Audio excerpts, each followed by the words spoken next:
Another topic requested, things you'll have to give up.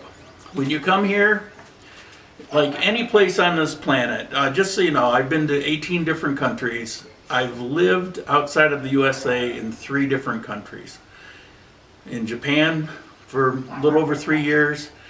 I lived in Colombia for a while, and I've been here in Ecuador for over a year.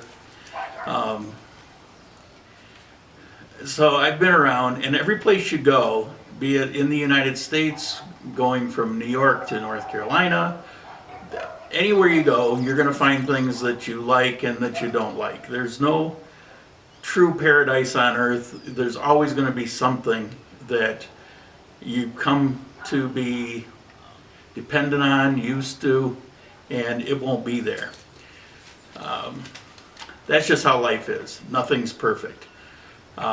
There's a lot of things here that are lacking. Why am I here? Because I really like it here. I enjoy it here. And so you just have to understand that you're going to either give up some things, or you're going to need to make accommodations or find substitutes, find workarounds.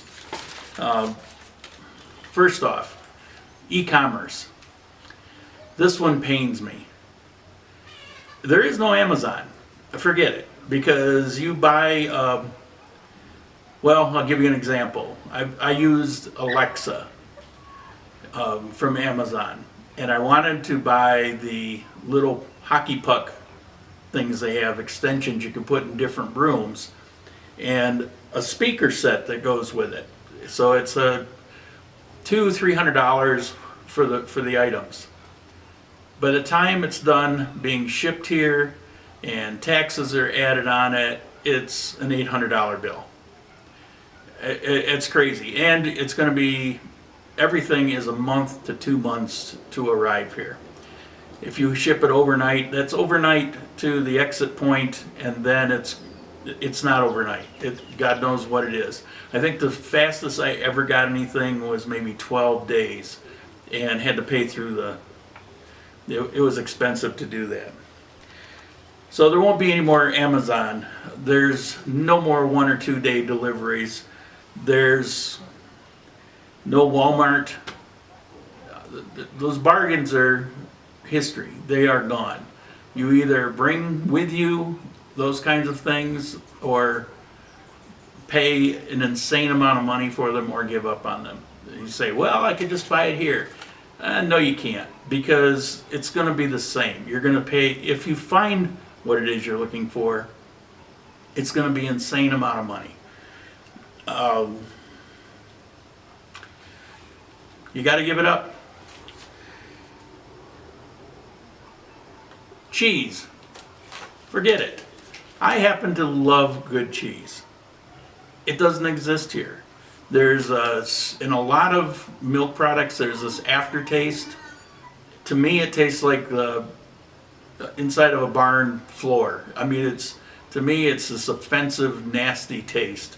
It's not everywhere, it's not in everything, but I find it a lot. I even find it in some meat products sometimes, beef, and it's very distasteful. You can't find good cheese. Now, there's a few guys that have sprung up in the last year or two that they say they're artisan cheese makers. Well, first off, some of the cheese they sell, like cheddar, they're making it and selling it after 2 or 3 months. Well, I think we all know that a cheddar needs at least a year aging. You're better if you can go 5–7 years. So you're not going to get that kind of cheese.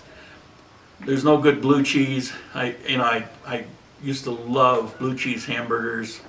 Forget it, because if you get a blue cheese, it's gonna be off. There's a few cheeses I've found that are okay. They're not bad, but they're not absolutely delicious and make you want to have them.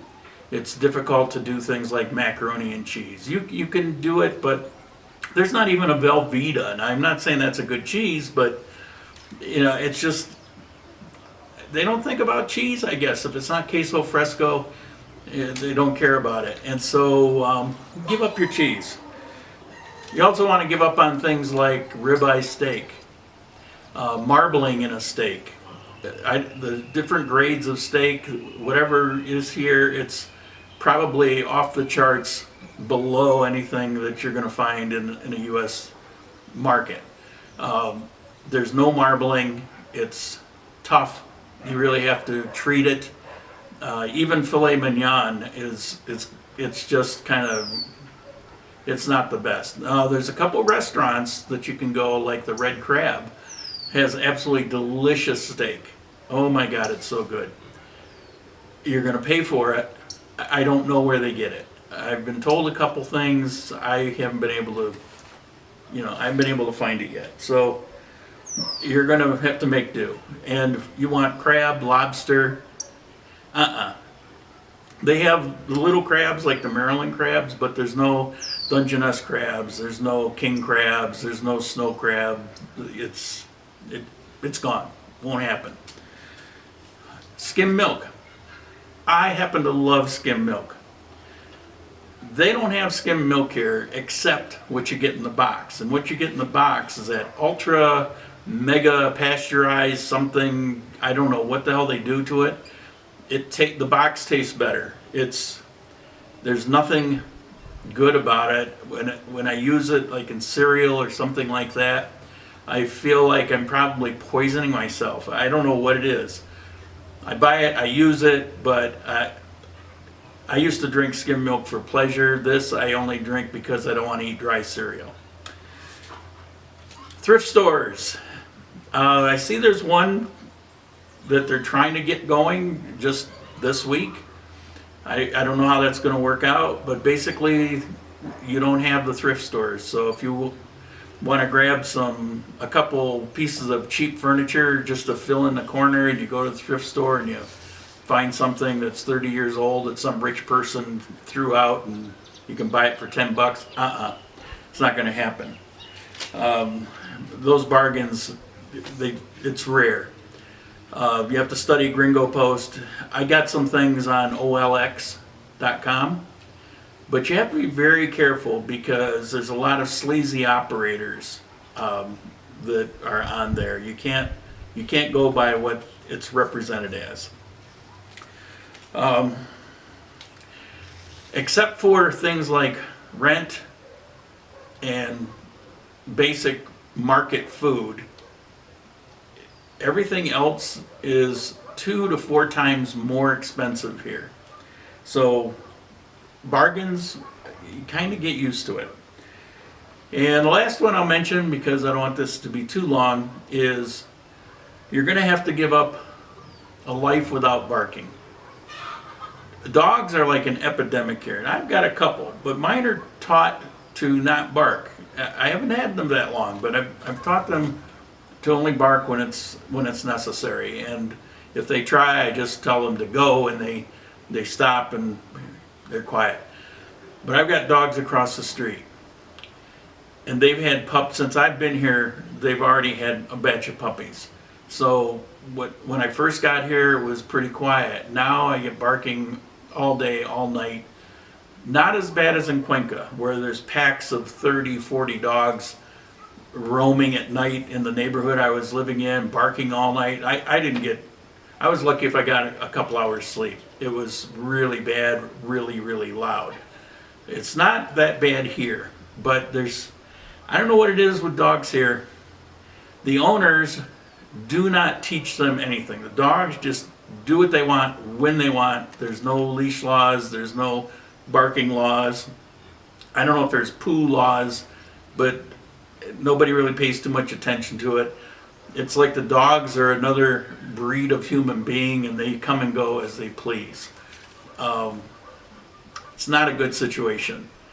It's difficult when you put your garbage out for the garbage collector. You've got to keep an eye on it so that the dogs don't come and get it.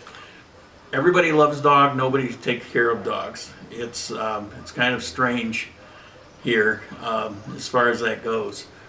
There are so many dogs that in Loja, there was talk, and I don't know if he followed through, but it's been a while, but they were going to round up the dogs and basically euthanize them, a little mass murder, because it just gotten out of hand. It's not only the potential of the danger diseases, pooing in the streets, ripping garbage bags open. But there's some of these dogs are starving. I've seen more than a couple dogs laying on the sidewalk dead.